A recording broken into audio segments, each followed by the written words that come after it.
Busara huzaliwi nayo, ila unaitafuta.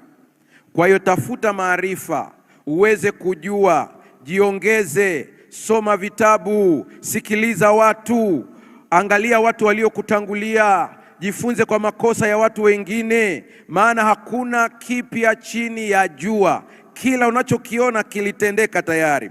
Kwenye kitabu ambacho nilishauri juzi ya kwamba angalau kila mtu aweze ukisoma, ambacho kinaitwa Money Psychology au The Psychology of Money, Bwana Morgan Housel anasema maneno haya: ufanisi wa kifedha si sayansi ngumu, ni ustadi laini ambapo jinsi unavyotenda ni muhimu kuliko unachokijua. Natulia kidogo ili uweze kuingia kwenye ubongo wetu. Narudia tena. Ufanisi wa kifedha si sayansi ngumu, ni ustadi laini ambapo jinsi unavyotenda ni muhimu kuliko unachokijua. Yaani kujua na kutenda ni vitu viwili tofauti. Hujawahi kukutana na watu ambao anaweza kushauri wenzake kuhusu uchumi kweli kweli, ila yeye hatoboi? Mshike mkono jirani yako, mwambie umesikia. Kwa tatizo sio kwamba hajui, tatizo ni kwamba hatendi. Kama sijakosea, nadhani ni Plato, utanisaidia maana kuna wasomi humu ndani, nadhani ni Plato ambaye alisema to know is to do. Kwa hiyo lazima ukubali kuingiza katika utendaji. Sikiliza hii.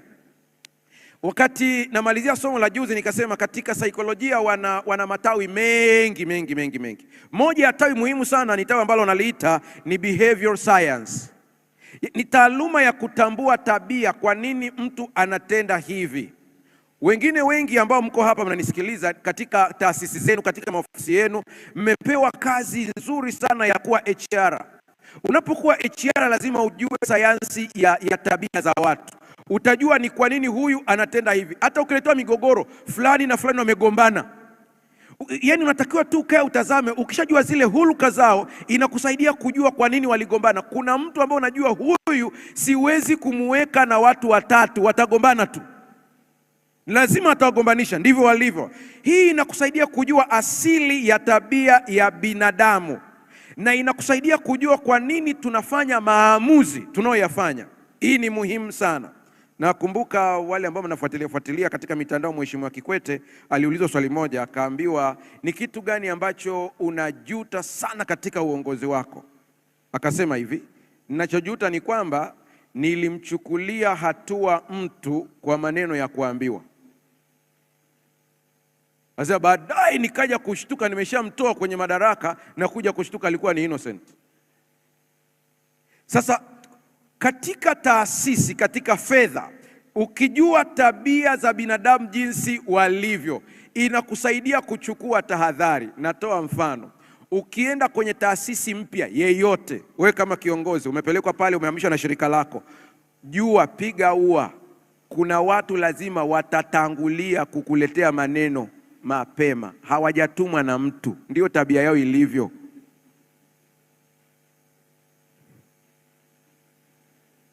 Sasa anasema mjinga huamini kila neno. Hapa maana yake ni nini? Pia mjinga hupuuza kila kitu. Usije ukapuuza, lakini usije pia ukachukua kila kitu. Yaani ukipuuza kila kitu na umejichanganya tena. Yaani huyu mtu anaweza kuwa na faida pia. Kwa hiyo lazima uwe makini sana katika habari ya tabia za watu. Sasa sikiliza. Kila tabia ina kichocheo. Wataalamu wa tabia huonyesha kwamba tabia hufuata mzunguko wa hatua 3. Kwa hata kama ukijikuta kuna mahali unawekeza kila siku unaanguka tu, lazima uanze ukaa chini na kujichunguza. Wanasema kwamba ni Afrika peke yake, sijajua huyu mtu aliyesema hivi ana uhakika kiasi gani, lakini anasema ni Afrika peke yake ambapo kila tatizo lina mchawi. Yaani hatufanyi utafiti. Nyanya zimeungua, nakwambia nimetoka tu jana. Nyanya zilikuwa ziko vizuri kabisa, lakini jana tu nimetoka hapa zimeungua zote. Ukienda kwa watu wa agriculture anakwambia hakuna uchawi, ni kwamba masaa 9 tu kwa nyanya yanatosha kumaliza nyanya zote kwa mdudu aliyeingia hapa. Kwa sasa wataalamu wakisema lazima uanze kujichunguza wewe mwenyewe. Kuna mambo yafuatayo muhimu sana. Lazima utambue kitu kinaitwa kichocheo, triggers. Ni kitu muhimu sana. Ukijikuta umeenda sokoni ukanunua nguo ambayo hukuwa na mpango nayo, kuna kichocheo. Na hao watu wanaouza masokoni ukiwatazama mpaka unajiuliza, hivi wamesoma psychology au vipi? Wanajua kutangaza, wanajipanga kitaalam. Yaani pale kwenye gulio kuna watu wako pale, sio kwamba eti wana mpango wa kununua. Wao kazi yao ni kucheza na homoni zako. Kwa akitangaza hii 1000, 2000, kuna mtu yuko basi, nipe hiyo, nipe na nyingine, nipe na hiyo. Mwisho unawaza, wenzangu wanachangamkia, ina maana hawa wote hawana akili. Ni mimi tu ndio nimeshtukia. Hapana, na mimi nipe hiyo. Kwa unajikuta umenunua, utagundua kwamba wale watu hawa. Mimi nilishajikuta kwenye costa ya kutoka Dar es Salaam kwenda Morogoro, tulijaa, lakini baada ya muda nikajikuta tuko watatu, ila tulihimizwa, inaondoka sasa hivi, wai city. Watu ni wengi, lazima ujue triggers. Sasa sikiliza hapa. Jambo linalochochea tabia fulani inaweza kuwa hali ya kihisia, muda maalumu wa siku, mazingira ya kijamii, au tukio la mara kwa mara kama vile kupokea mshahara au bonus. Stop kidogo, usiwe na papara kwenye hii sentence. Kuna vitu vinakuchochea kufanya vitu fulani kwa sababu ya muda. Hizo ndizo triggers. Asilimia kubwa ya njaa unayoisikia si halisi, ni masaa. Pasa sijakuelewa. Yaani akili yako ilikariri kwamba wewe ikifika saa 6 tunakula chakula. Kwa yale masaa tu yakifika pap, ubongo unasema saa 6 imefika. Homoni ya njaa inaachiliwa, unaanza kula chakula. Kuna mtu mshahara ukiingia lazima aende kula bata. Kwa ubongo umerekodi kwamba mzunguko utaenda hivi, mshahara utaingia, na mshahara ukishaingia pap, lazima nikanunue kitu fulani, lazima nikanunue na hiki, lazima nikanunue na hiki, bila kujali kwamba hiki ninachokinunua kinahitajika au hakihitajiki. Tatizo sio hitaji, tatizo ni triggers. Kilichokushtua we ni mshahara. Mshahara unaingia, na mshahara ukiingia, ninunue suti. Hujiulizi, nahitaji hii suti au sihitaji?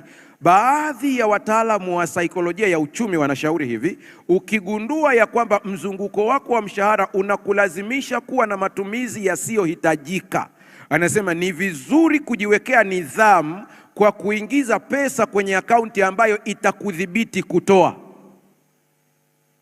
Sasa wataalamu wa fedha ni kazi yao, watatuambia ni ipi inayodhibiti kutoa. Kuna mwingine ukishaweka tu mfukoni hapa pap, ile pesa, kitendo cha kuziona ziko hapo. Nilicheka kidogo nilipokutana na mtaalamu wa behavior science. Yeye ana mteja wake ambaye anasumbuliwa na msongo unaohusiana na fedha, akamshauri kunusa pesa. Kwa hiyo zikija tena mwambie hebu. Sasa tukawa tunamhoji wakati anatoa taarifa zake, presentation yake, kwamba profesa, ni kipi kilikusababisha ukamwambia nuse pesa? Anasema kwake yeye pesa inamzalishia homoni ya furaha, reward.